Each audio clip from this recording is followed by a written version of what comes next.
धाराशिव जिल्ह्यात जो पाऊस सततचा बरसत आहे त्या पावसानं शेतकरी मेटाकुटीला आला आहे। पाऊस शेतकऱ्यासाठी दिलासादायक असतो, मात्र कमी पर्जन्यमान असलेल्या धाराशिव जिल्ह्यात आता सरासरीच्या जवळपास पाऊस आला आहे। मी आता सोयाबीनच्या शेतात आहे। कशासाठी मेटाकुटीला आला हे बघा।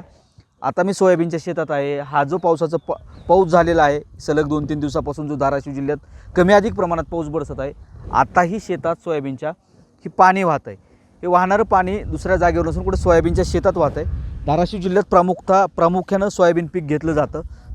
4 लाख हेक्टरवरती सोयाबीनच्या पिकाचं हे काय म्हणतात त्याला पीक घेतलं जातं आणि ह्या पिकामुळं सोयाबीनच्या पिकामुळं मोठा सोयाबीन उत्पादक जिल्हा म्हणून धाराशिवचं बघितलं जातं।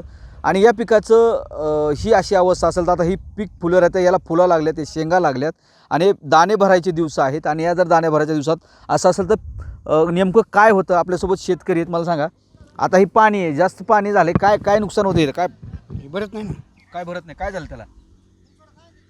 कीड पडलेली. आता ही शेंग आहे तुमच्या हातात, कीड पडली घ्यायला हां म्हणजे थोडक्यात इगिन लागले असं म्हणा तुम्हाला? हां दिलं इगिन लागले आणि म्हणजे शेंगा जागेवर सडतायत का?